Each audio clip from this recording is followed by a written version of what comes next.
I'm Megan. I'm Colin. And this is Pet Sitter Confessional, an open and honest discussion about life as a pet sitter.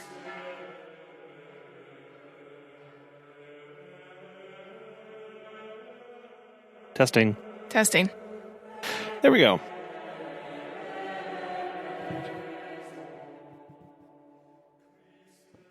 Hi, you are listening to episode 253. Hello. Today we're going to be talking about becoming an employer. Ooh. Yeah.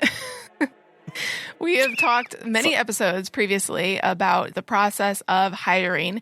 Those are episodes 247, 249, and 251. All linked in the show notes and on our website for this. Before we move on, we do really want to give a very special shout out to our newest patron, Paul. Thank you so much for your support. Woohoo! And for your encouragement through these episodes. We are so thankful to all of our Patreon members who give us great ideas for topics and financially support us every month and allow us to keep doing the podcast. Thank you guys so much. So today we're going to talk about what you actually need to do to become an employer, because as it turns out, just putting an ad out there doesn't make you an employer. It's also going back to whenever people say, quote, just hire. Well, that word just is doing a lot of heavy lifting there. Yes. Before we had hired, we didn't know what we didn't know. And so we thought just hiring was pretty simple. You put the job ad out there, you go through the interview process, and then you hire somebody. But there's a lot more to it than that.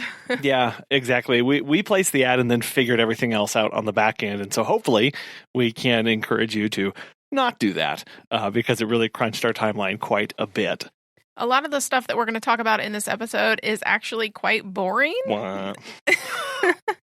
But becoming an employer is not all glamorous. It is kind of boring drudgery stuff, legal stuff that you do have to do in order to become an employer. Yeah, that is an unfortunate part about that, but it is extremely important that we have all of our ducks in a row and then we got all of our I's dotted and T's crossed when we go through this process so that we are in a secure position and that we know that we are doing everything correctly. And this all really started when I went to go get our payroll set up. I was entering our business information and then it asked for this employer tax ID, which we didn't have. Didn't even know what that was. Yeah, because it turns out you do have to register with your state when you hire someone. So for Missouri, we had to go and fill out some paperwork that told them we are now employing somebody. And this ID is needed for reporting taxes that are related to payroll. And it's different than your EIN, which you get when you become a business from the federal government, which tracks you paying taxes on your income for your business. You basically have to report to them all of the same business information that you already have with you, your location, your EIN number. Actually, you do need that. And then they will give you this tax ID number, which you can start using when you file your payroll to keep track of the taxes that are due. It did almost take 6 weeks for the state to approve everything. So keep that in mind as well. It was a lot longer process than we had anticipated. We also had to file for unemployment tax information because remember, when you pay someone their salary, there is more taken out from your bank account than just their salary. You have to make quarterly contributions of this to the state, and this is in addition to your quarterly taxes on the income for your business that it earns. After we got that employer tax ID number, we then had to set up our payroll. And we use Gusto for our payroll, and it's a super popular company. A lot of other pet sitting businesses use it, and we found it to be really simple. There's a link in the show notes if you want to check it out and use it as your payroll company. You can get $100 back when you run your first payroll, which is a pretty good deal. But why do we like it? Yeah, and this is not an ad for Gusto, by the way. This is just our experiences using it. But we love it for a lot of things. And I think first and foremost for us, they have a partner app called Gusto Wallet that is just for the employees. When they download that, they can sign in. They can track their time. They can see documents. They can send up money for reimbursements and all sorts of things. That is all in that app for them, and it's very easy for them to use. This also gives them direct access to all of our business documents and employee documents. So first and foremost is the handbook, so they can review that at any time. There's also a photo release form that we have them sign, and there's a non-solicit and a lot of other documents that we need them to sign when they come on board that are all right there. Gusto can also run human resources for you, which we've actually had to use a few times for questions about legal issues and for managing, and actually about that employee manual and handbook thing. But they have a dedicated person that reviews your business and can give you insight into what you can and cannot have from an HR perspective. And when it comes to the payroll side of things, it's well known for payroll, but when it comes to doing that, it's literally just a few clicks to have payroll run. And it's especially easy if you have your staff track their time within Gusto using that wallet app, and it really makes it very seamless. Well, and they send you reminders as well, email reminders and Google Calendar notification reminders of it's time to run payroll. And there's, 2 days left to run payroll this period. So. Yeah, it's really great. And I will say it's also neat because the staff can enter notes for the hours that they log. So they can say between 9 and 9:30, this is what I was doing. And then between 10 and 12, this is what I was doing, which is really helpful for me when I sit down to review and approve this. Not just bringing in staff and onboarding them, but they also make the process of dismissal very easy and making sure that you follow all proper legal and HR procedures for that to make sure that you are covered as a business. And they do all of the reporting and paying of those quarterly unemployment taxes and stuff. They take care of all of that very thankfully so that you don't have to worry about going in and paying those. The other thing that we knew we wanted to set up was workers' comp. It's not required in our state. It might be in yours, but until we hire 5 people or something like that, we do not have to require it. But it is something that we wanted as a benefit because this is a very stressful, hardworking job that you may get injured in. So we knew that we wanted workers' comp. But you need to check with your state requirements if it's required. We figured the least we could do was make sure they were taken care of while on the job. Basically, you shop around for workers' compensation through business insurance brokers. They'll ask what industry you are in, and you must be crystal clear about this because they have no idea what we do. If you are a pet sitter and dog walker, they have no idea. They probably have never heard of it, and they do not know how to properly classify it, most likely. So we were first classified as dog trainers, and all the classifications you get are the risk rates associated with those kind of jobs. So dog trainers pay a much lower rate because they have less risk in their job. But if you ever have to file a claim and you are classified as a dog trainer, the company could cancel your policy and potentially even deny you coverage as well. We were specifically classified as 0917. So that was dog sitter and pet sitter, dog walker, but it was also in some things classified as a house cleaner with ICs. Which was not true. Not us, but that's why double and triple checking with with the agent that you're working with to make sure that it's appropriate is so necessary. The workers' comp people are going to look at your years in business and your expected annual payroll as well. Some insurance companies will not provide workers' comp if you don't expect enough payroll. And you can be denied if they think you're too risky. So have your agent pull lots of quotes from different companies. Side note on this, actually, that I'm not sure if this is true in every state, but at least in Missouri, once you have one agent start pulling quotes, if you try and go to a different agent, they will be unable to pull quotes from those same companies.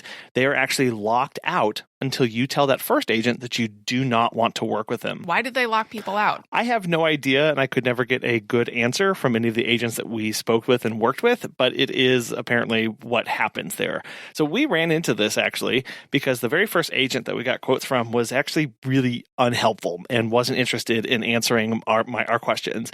I tried to go to someone else, but they couldn't give me those quotes until I called that first agent and said, no, thank you.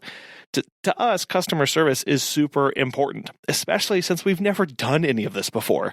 I had a lot of questions that needed answers. I worked with 4 agents over the course of about that many months working on this, and I was never fully impressed with their ability to answer or address my concerns. Mostly because they all seem to be in the habit of sending out quotes, getting a signature and payment, and then moving on to the next customer. So when I actually read the policy and wanted them to explain things, they couldn't. So anyway, just keep in mind that know that you want to have somebody who can answer your questions that are really effective and that are interested in that and not just selling you a policy, and to shop the customer service just as much as you're shopping rates. Workers' comp is paid based on every $100 in payroll you send. So this is likely to vary by state and exactly what your payroll is. But for us, we pay $3.33 for every $100 in payroll. So let's say you have one part-time employee and you expect them to make $20,000 this year. Well, that would be $666 due in workers' compensation. And you can pay for workers' comp in 3 ways. The first one is a lump sum. You give them how much payroll you expect to pay in a year and pay all the workers' comp in one bill. The second way is monthly. Obviously, they divide it by 12 and you pay each month. And then the third one is payroll-based. So at the end of each month, you run a report that says how much you actually paid out in payroll, calculate the amount due, and pay that. Not every company allows for this, but it is growing in popularity. No matter what method you choose to pay for the workers' comp, you are audited at the end of the year. They ask for how much payroll you actually paid out, and then you are either given a refund or you are required to pay the difference. Most policies are 500, 500, 500, which means 500,000 for each accident, 500,000 for each disease limit, and 500,000 for each employee. You can add all sorts of other liability and stuff to your policy. You can increase these amounts. So sit down with your agent and discuss how much risk you can or want to take on. The next thing we needed to consider was software and team communication.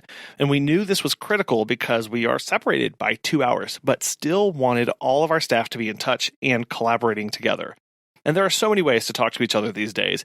There's texting, phone calls, email. Your scheduling software can even have internal team communication. So how do you know which one to use and for what purpose? Megan and I sat down together and actually set up a hierarchy of communication, meaning where we wanted 90% of it to take place and then when to use the other channels. It goes something like this, for at least for our business and what we want. The primary channel of communication is Slack. We set up a free team account because we knew we'd also be sharing documents and resources that can't really be sent easily in the other ways that we've talked about. This is where the vast majority of communication needs to take place for us and our employees so that we can keep a log of where everything's going and we can stay up to date with how people are doing. Are there any limitations to Slack?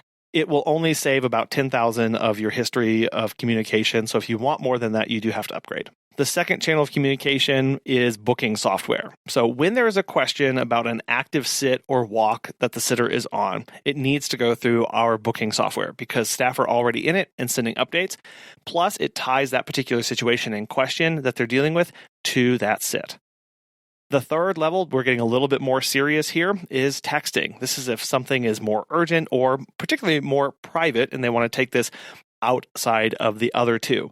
And then phone calls for us are only in emergencies or if somebody's unable to get in contact with someone else after repeated tries through the other channels. And that may look different for you. You may decide you want all of your team in a group text message or all of your team in some other messaging app or just in your booking software. We wanted our team to be able to communicate and collaborate together without us having to initiate it. So we kind of give them these platforms to work on and allow them to share documents within them. We also use Google Drive for a lot of things, which I am still learning on exactly what goes where. But if you have multiple Google accounts, make sure you know which one you're signed into when you're sharing particular documents. Very important. We store all of our documents in a shared Google Drive through Slack, and everyone has access to those. So any flyers or templates, any message language, so like updates that we send that we specifically want this wording in there, or any training documents, we put those in Google Drive for our team. We are also having our staff work on blogs and articles and other admin kind of stuff that we need done for our business, and so we share them in Google Drive as well. We keep our staff meeting notes there for review by anyone and reminders as well. Through this entire process, it was very important for us to have complete transparency, not just between Megan and I, but also between our staff themselves, so they could see everything else being worked on and help collaborate and contribute to those. And because of this, we upload things like podcasts or articles that we want our team to review, and we put them in Slack under a channel called Resources. That way it's searchable and always there for them, and it doesn't get lost amongst all the other stuff that we're working on. But as we mentioned earlier, Gusto does store documents as well. But we keep this to, employee-specific documents like the manual, the waivers, any trading certifications. We really use Gusto when we need them to sign or get acknowledgement that they have seen something. And plus, when we onboard new hires, Gusto automatically sends them all of the necessary documents to sign, which is really nice. So we don't have to attach them in an email.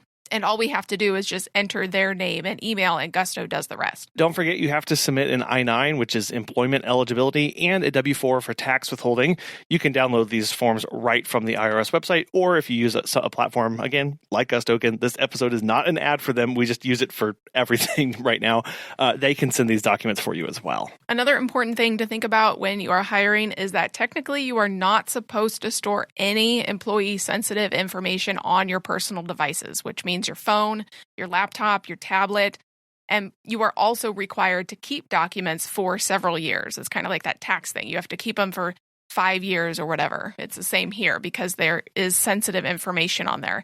So everything you collect during the hiring and the onboarding process should not be on your personal system, even your personal Google Drive or Dropbox account. So you can either use a company-specific account, create a new one, or buy a company hard drive, or use something other than your personal stuff. As an employer, you also may consider adding other benefits like gym memberships or dental and vision. Those typically don't cost a whole lot, so they wouldn't be that expensive for your company, and they look great on a job ad. Or you may also consider adding health insurance. It's a little more expensive, but employees would love to see that on a job ad. Well, and you don't have to cover 100% of it. You as the business, for any additional benefits that you decide to add, can cover 5% of the total cost, 50%, 75% of it, and have the employee cover the rest. Another benefit that you could offer is certain investment or savings accounts for retirement even. Just be aware that at certain business classification levels like S Corp, whatever you offer yourself, whatever you personally have, you do have to offer to your employees. It just depends on, all of this really just depends on how much you want to or are able to spend. So as an employer, you get to look at your hourly rate that you're paying your employees, or maybe you pay based on commission. Whatever that is, look at your total monetary benefits. That's the monetary benefit package. Then you look at the non-monetary benefits and look at the total complete package that each employee gets. So you can say, look, I'm giving you $13 an hour, or I'm paying you 50% of the visits that you go on. But then I'm also paying and contributing for half of your gym membership, and I'm paying for your vision. And those dollar amounts can get added into that total package whenever you start trying to attract and hire actual applicants. Because remember, you are not taxed on the benefits you offer, but you are taxed on any raises you give. So, for example, if you put $1 to insurance, that's just $1. But if you put $1 to a raise, it's more than $1 because of the taxes that you have to pay on top of it. As Megan and I were going through this process, a big topic of discussion for us was about tracking mileage for our staff. Now, we decided that we are currently not going to be able to do that. And mostly that's because we've set our service area to be very small. We've tried our best to keep it as tight as possible in our new area. Now, you may decide that your service area is larger, or maybe it's another benefit, again, that you want to add to this total package that you are giving to your employees so that you can entice them and help compensate them more. Some states may even require you to do this, depending on your job classification or the fact that you have employees that are driving around. When it comes to actually physically tracking this, MileIQ is a fantastic option. They have a Teams option, which can allow for each staff member to download it onto their phone and can automatically start tracking and submitting those reports to you for reimbursement. We did not forget to talk about staff policies and procedures, but we're going to cover that next week on our onboarding and culture episode. But suffice it to say that you do need an employee handbook to cover everything that you will and will not tolerate and kind of lay out the expectations for them so they know what they're getting into before they sign on.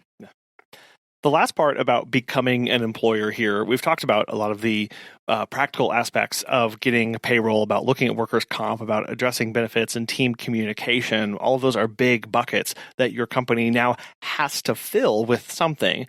But really the last one here is seeing yourself as an employer. And Megan has said this phrase before about having a manager mindset. I mean, it's still really weird for us to say that we're having team meetings or that we're sending out trainings for people to take, because I personally am a big people pleaser. I look for people to approve of things that I am doing and look for this external validation of me as a person. And have to be aware that I cannot put that on my staff. I don't need for them to like me as a person or for them to validate that I am doing good things. It's nice to hear when they appreciate the work that Megan and I are doing, but I have to separate myself from that. I am managing, I am working with them, I am partnering with them on these things. We're a team and we're doing things together. And that becomes separating myself out just a little bit as their employer, because we have things now that we are dealing with, like HR concerns and oversight of all these policies and procedures and holding people accountable. We have to become aware that there are things that we can and cannot do or say as an employer that might be very easy for you to do if it's just a friend or if it's a less formal setting. Things like asking about a health status or health particular questions. Those kind of things can get you in serious trouble. And so we do have to kind of set ourselves apart just a little bit to know that in my role now as employer, as your manager, I am held to certain standards, both legal and personally. And there are things that I can and cannot do because of my position. I mean, mentally, it's really unreal for us still, but we are loving it. We're loving the fact that we get to do these things. So while obviously we do need our staff to like us and get along with us, we are still the authority figure in the room. They are going to look to us for guidance, and we need to have that. So that is an important mindset that you need to have of, I am now over them. Spend time considering the gravity of that situation. Even if you're not paying these people full-time salaries, you are still contributing to their income, to their grocery bill every month. And so it is kind of a weighty thing, but it's great if you want to grow and scale your business. Yeah, but don't be afraid to tell your hires that you've never done this before. Let them know that you don't know everything, but always come back with an answer after you've done your research. In my time doing tutoring and teaching, one of the best things that I learned was to openly admit to a class that you don't know something. You earn a lot of respect and a lot of cred when you do that. But what really impacts them is whenever you leave that room and do additional research and you come back to them and you say, look, yesterday you asked me about this and I didn't know. So I had to go talk to these people, or this is the research that I did. And here's your answer. And here's how it's going to impact our company. So think about how you can support and encourage your staff in their work and what tools and resources they need. Find new trainings, new courses for them to expand their skills, and invest in them by allowing them to invest in the business. Becoming an employer means a lot more than, quote, just hiring. There's so many steps that we have to take, both from a legal and from this personal perspective, where we are growing, where we are expanding our mindset, where we are looking beyond our limits mentally, and we are considering, as Megan said, I love that word, the gravity of the situation, of the seriousness of this position that we are putting ourselves in, of putting people looking to us for part of their livelihood and paying gas and groceries and all of this stuff that should weigh on us, not keep us up at night, but it should help us to take this position seriously enough to do this work and to do some of this mindset work so that we can start setting ourselves and our staffs up for success. Yeah, you are really taking the solopreneur out of this, and you are not focusing on yourself as much anymore because it's not just about you. It's kind of like how when we got married, we used to say to each other, it's not just you anymore. So when he would leave his socks on the floor, or I would not do the dishes one day, yeah, or every day, we would turn to each other and say, hey, it's not just you anymore. Please think about me. And it's kind of the same thing of, not that we're being selfish in our business, but we do now have others to look out for. Yeah, and part of that can be, too, of allowing your new staff to have input into policies and procedures of how they think the business can be shaped and molded. Let them help you in this process and time of growth because you'll be better for it. We say all the time, nobody has all the answers. We are better when we are working together and we are collaborating. So collaborate with your staff. Allow them to give your feedback. Be open and vulnerable enough to get feedback from them. That is also a part of becoming an employer, is allowing people to give you better feedback and allowing your staff to do that, because you know that you'll be better for it at the end of the day. And that's why having those communication channels, open door policy, is so crucial, so that it's a two-way street. You can go to them with things and they can come to you with things. And listen, take what they have in, and do what is best for your business. Yeah, so consider what kind of employer you want to be. How open do you want that door to be? What does that actually look like? How does that manifest itself in your day-to-day operations? I know that term gets thrown out there a lot of, we have an open door policy. Come to us anytime. Do you really mean that? What can they come to you with? What kind of questions would you take at 7 in the morning or 6 at night? What do you want that communication to channel to look like? So model that to your staff, or line those out in policies that we'll talk about next week. Part of becoming an employer is also thinking about what kind of manager you want to be. So are you more introverted or extroverted? How is that going to play out when you need to have a tough conversation with an employee? Or if you are more direct, or you like to use flowery language? Why did you listener, you can't tell, but she just looked right at me. It is going to affect when you need to have conversations. Even if they're easy conversations, it's going to affect it. So knowing yourself is important, and then obviously learning more about your staff as well. Yeah, you said earlier about we need to be looking beyond ourselves now. It's not just us. It's not just you anymore. There is another person in the room to consider. So how you used to say things might not work with that person that you hired. That's why having a really nice and ironed out hiring process is so important, because you're not just hiring skills, you're hiring a person with backgrounds, with a personality, with insights. And you may have to adjust how you address topics. You may have to adjust how you handle stressful situations when you bring somebody on, and lean into their strengths and help cover where they are lacking and where they need help. But realizing that how you used to operate might not be how you're going to operate in the future. And that's a good thing. That means we are being malleable, we are expanding things, and we're thinking beyond ourselves in these new situations. An aspect of this is really deciding how you are going to delegate. Obviously, we recognize that when we're bringing people into our company, we are going to be delegating things. But how are you going to do that? How are you going to pass off tasks? And what tasks do you want to pass off? That is part of this process of growing and expanding and understanding it's not just me, it can be more people, and I get to pass things off now. It is a hard thing to do. You've been working by yourself day in and day out for years, or in years possibly, or just very dedicated for a short period of time, and now you have to let go of some of those things. Inform your staff. This is where communication comes into play. Inform them, I've never done this before, I'm doing my best. This is how I plan on handling things. If that's not working, please let me know. This is how I'm going to offload, and this is how I'm going to tell you how you're going to do your job. And let's work on this. And don't be afraid to tell me if it's not working or if you want to try a different tactic. You're also going to need to go from solving problems to anticipating problems. So previously, if it was just you and a client, you were either putting out fires or just handling them by yourself. But now you're going to be anticipating problems in terms of what could go wrong. Yeah, well, like on a walk, sit down. You know, you've done many walks. You can line out the 10 ways that a walk can go wrong. Now, as an employer, it is your job to take those 10 things that could go wrong, tell your staff about them, and how to prevent them. That is how we prevent, and we start thinking through about problems that could occur. You do this all the time. It's kind of like catastrophizing. What's the worst thing that could happen in this scenario if I were by myself? Okay, if I were by myself, this is what I would do. What happens if my staff is by themselves? What do they do? What is the proper procedure for them? Exactly. They've never done this before, or maybe they have, but how would you, the employer, want them to solve this?